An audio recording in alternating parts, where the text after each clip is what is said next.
Hey guys, let's get more news about Lakers, but first, don't forget to subscribe and leave your like. LeBron James on the Lakers' mission for the regular season. The Los Angeles Lakers picked up a crucial win in this playoff seeding race by beating the Houston Rockets 104-98 at Crypto.com Arena on Monday. The Lakers remain fourth in the West with a 46-29 record, and LeBron James spoke about their mission when asked post-game if he's been looking at the standings. "Well, I mean because it's so close this year in particular," James said. "So close that people are jumping each other, falling behind, whatever the case may be. I don't do it every day, but it's talked about pretty much all the time, and you kinda see where you at. For us, obviously, our mission is to lock in a playoff spot and not have to play in a play-in, so we understand what's at stake. The Lakers certainly have put themselves in a good position for that by beating the Rockets. They are now 3.0 games ahead of the Minnesota Timberwolves, who are currently 7th in the West with a 43-32 record.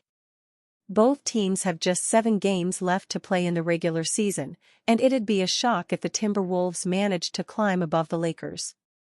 The only real questions for LA at this point are whether they can secure home court advantage in the first round, and how far up the standings they can go. The Lakers are just 1.0 game behind the 47-28 Denver Nuggets and 2.5 games behind the 49-27 Rockets. They are close to securing the tiebreaker against the Nuggets, better conference record, and will have it against the Rockets if they win the final regular season meeting between the sides this season on April 11. As for home court, the Lakers are 2.0 games ahead of the 44-31 Memphis Grizzlies and 2.5 games ahead of the 43-31 Golden State Warriors. The Lakers will take on the Warriors next at Crypto.com Arena on Thursday at 10 p.m. Eastern Time, and a win there would go a long way towards ensuring they stay in the top 4. If the Lakers are to beat the red-hot Warriors, who are 16-4 in their last 20 games, they'll need James to play better offensively than he did against the Rockets. The 40-year-old put up just 16 points, 5-12 FG, 8 rebounds, 4 assists, 2 steals, and 2 blocks on the night.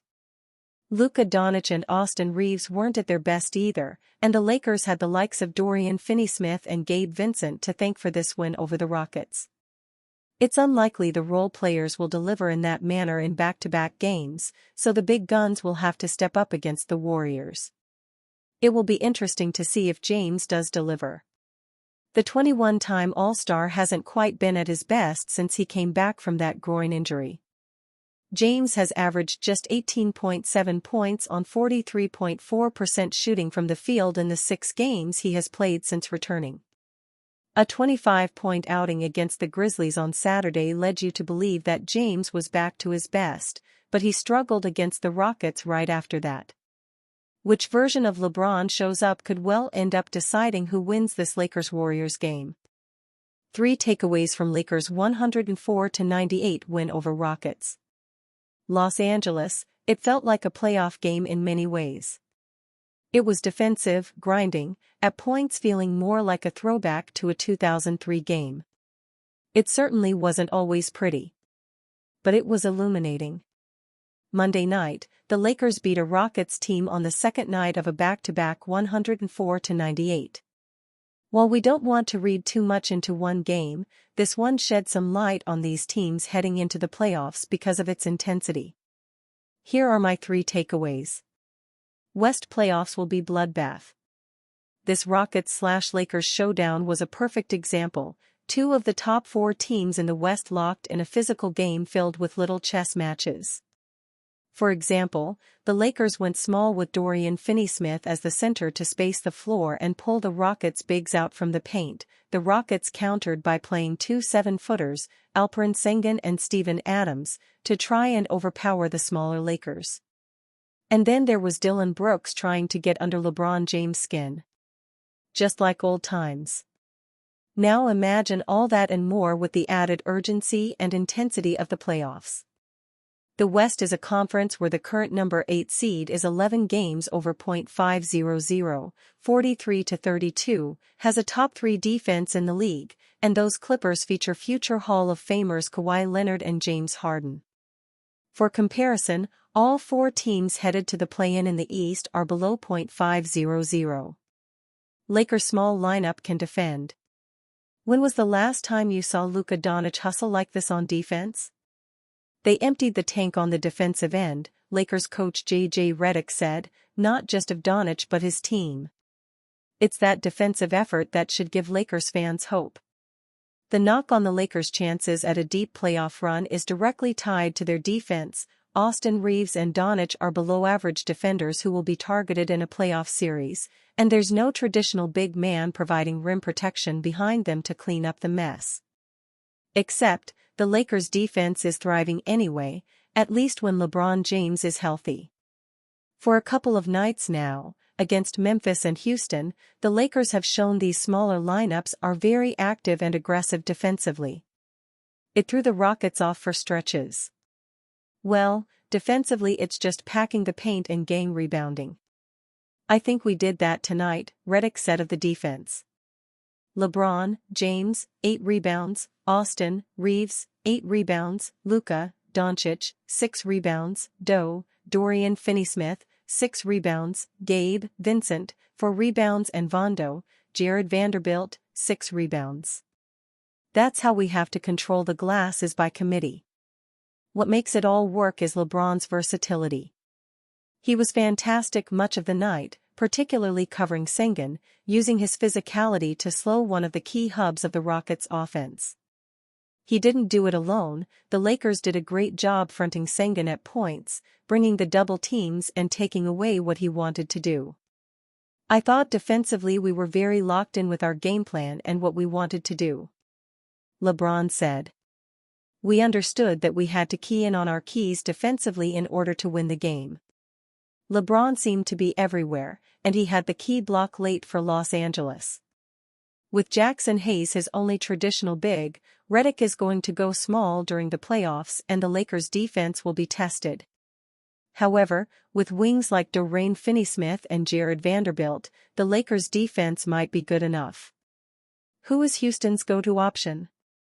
It's the question posed by many in league circles about the Rockets and their potential for a deep playoff run. Who is their go-to guy to get a bucket in the clutch?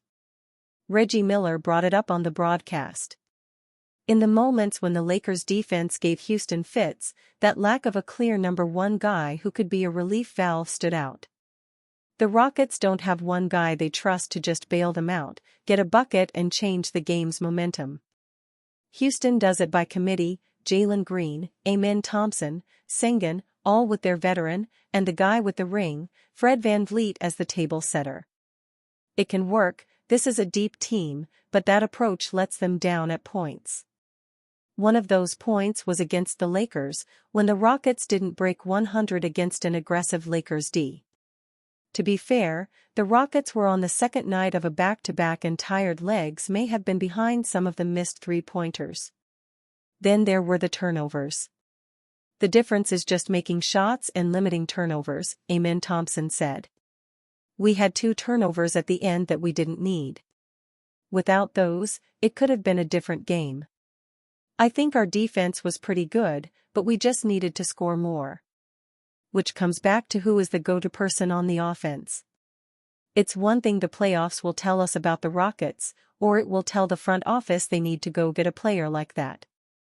Lakers warned they may regret big trade decision. The Los Angeles Lakers climbed back to the 4th seed in the tight playoff race in the stacked Western Conference after beating the Memphis Grizzlies 134-127 on Saturday, March 29, on the road. While the win enhanced their chances to get home court advantage in the first round, cracks in their defense, potentially a huge problem come playoffs, emerged. The Grizzlies battered the Lakers' thin front line with 64 points inside the paint while the Lakers could only muster 38, a massive 26-point difference. The Ringer's Chris Vernon, co-host of the Mismatch podcast, pointed out that the Lakers made a trade mistake that might come back to haunt them in the playoffs. I think they're gonna regret calling off the Mark Williams thing, Vernon said on the Bill Simmons podcast, which dropped on Monday, March 31st. Not that he's like frigging Bill Russell, but my God, they have nothing at the rim. Nothing. I think Memphis had damn near 70 points in the paint Saturday night. I mean, there's just nothing once you drive past them. Austin Reeves, you can drive past, and LeBron James is not the defensive stalwart that he once was. Maybe that'll change in the playoffs. There's nobody really there to dissuade you. They'll play Jackson Hayes, they'll play Jared Vanderbilt, they'll play whoever. Somebody that could get to the basket a lot is gonna give them problems. Memphis Twin Towers Zach Edey and Jaren Jackson Jr. combined for 40 points, while Ja Morant, who relentlessly attacked the rim, added 22. Hayes only saw 17 minutes of action against the Grizzlies as he looked overmatched. He finished with only 2 points and 5 rebounds. After him, the Lakers have a bunch of forwards whom the Lakers are playing as small ball centers. Mark Williams post-Lakers rescinded trade. The Lakers originally traded for Williams to become Luka Doncic's vertical lob threat partner.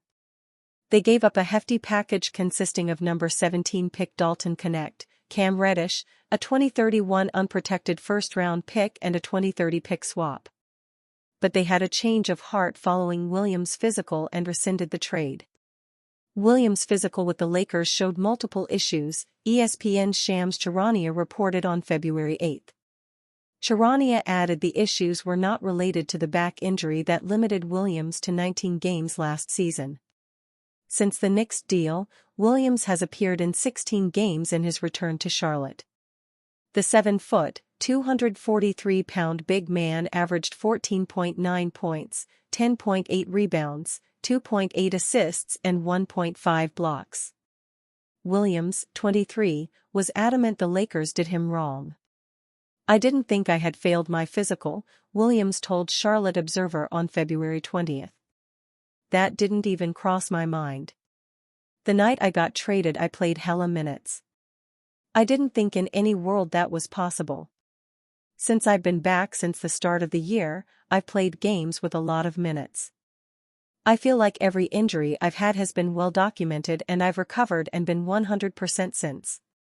Lakers to fix center issue in offseason. The Lakers will have plenty of center options this summer.